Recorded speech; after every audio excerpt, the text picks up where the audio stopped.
Hey y'all, this is Foxy. Today's a sad day for my family. Our cousin Tellis passed away, and COVID-19 did have a hand in him passing away.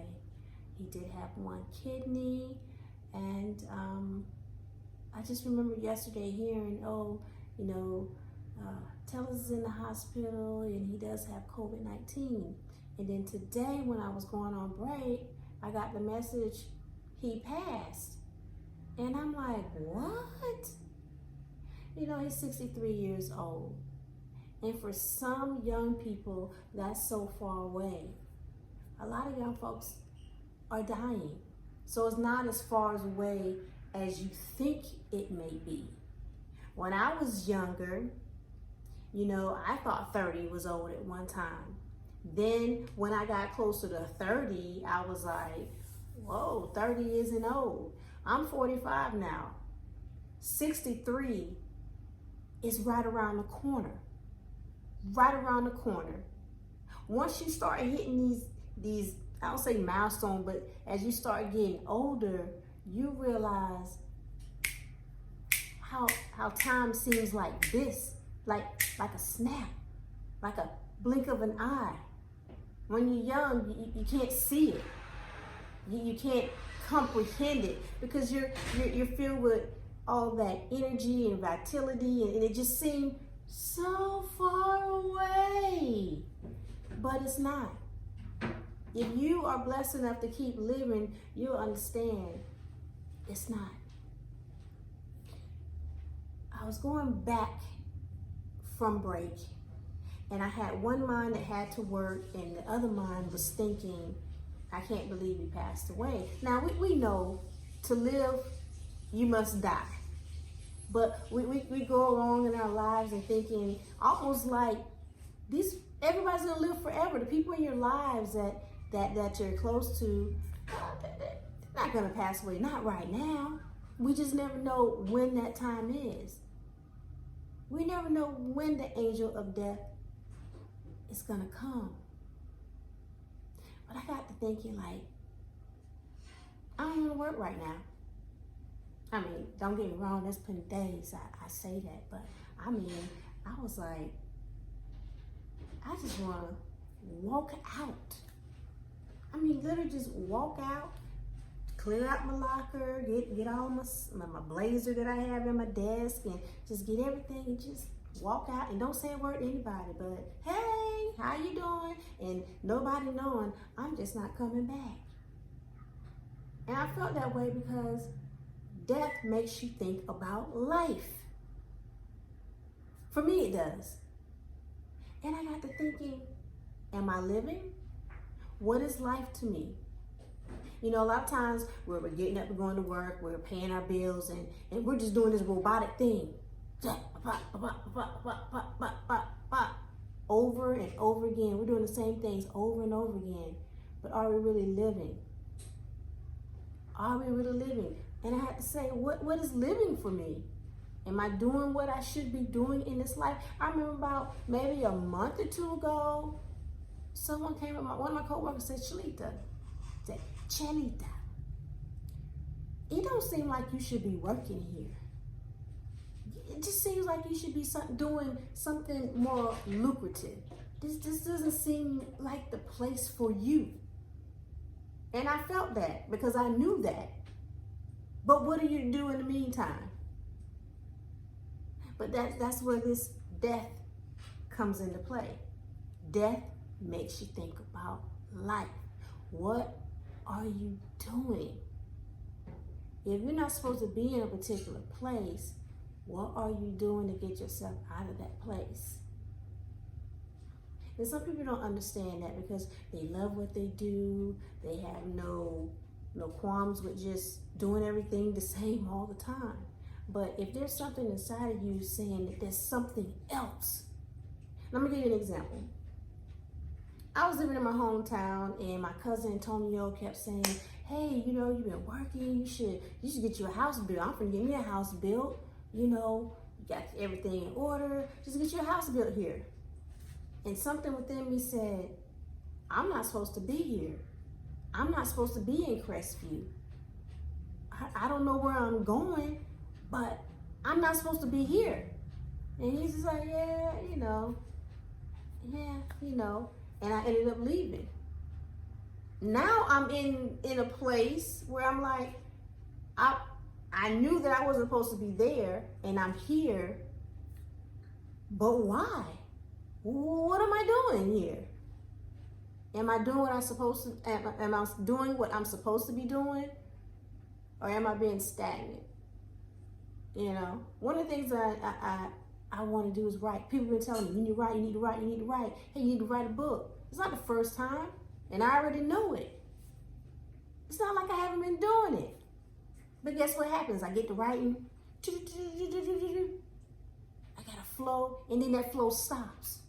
I get writer's block. Then I sit there and I try it again because it's nothing. I have a block. Nothing's coming out. And for me, I feel like it should flow like this. And it should continue to flow. As long as I'm writing, it should continue to flow. But it's not doing that. It's stopping. Maybe my writer's block is a block within me. It could be the doubt within me deep down. I may be saying, no, is this supposed to be going? But maybe deep down in my subconscious, there is a doubt there. There is too many questions, and it slows that little process down. Maybe I'm putting a dam, building up a dam where the water should flow, the creativity should flow. I don't know, but I have to figure it out. Death makes you think about life. I talk about doing self-inventory, and I haven't been doing it. But death makes you think about life. I have to do a self-inventory. Where do I want my life to go? What am I contributing to this world? What am I doing?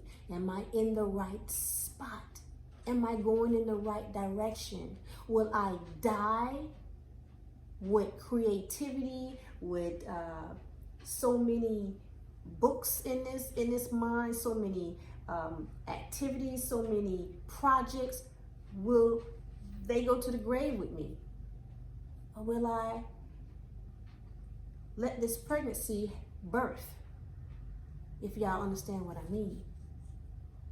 I have to figure these things out.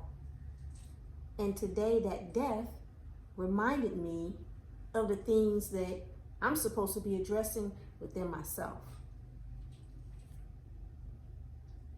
It's crazy. It's just crazy.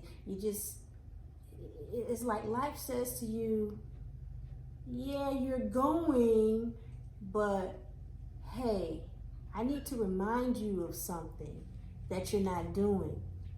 I need to remind you that, yeah, you may be seeming like you're going on the correct path. You're going, but you're not going at the pace that you ought to be going. You may be going like this, and you need to get with it. You need to get it going, because you need something within you that needs to come out. It's going to affect this, and this. And you're holding up some things. Can't explain it. Just can't explain it. I just know that I have to look within myself. I have to figure out, what am I doing here? And I think everybody that lives should ask themselves, what am I doing in this life? I don't know if it was Aristotle or somebody saying that, they said that Hippocrates, maybe it was Hippocrates, I don't know, said that a life that is not examined is not worth living. And that's, for me, that's true. If you don't sit back and say, what am I doing? Why am I here? You don't understand your purpose in this life. Why are you even here? What do you need to be here for? Just because you was here? Everything has a purpose. There's no coincidence. Everything has a purpose. What is your purpose? I'm looking at myself, but I'm asking you, but I'm asking myself, what are you here for? What is your purpose? What are you doing with your life? death makes you look at life.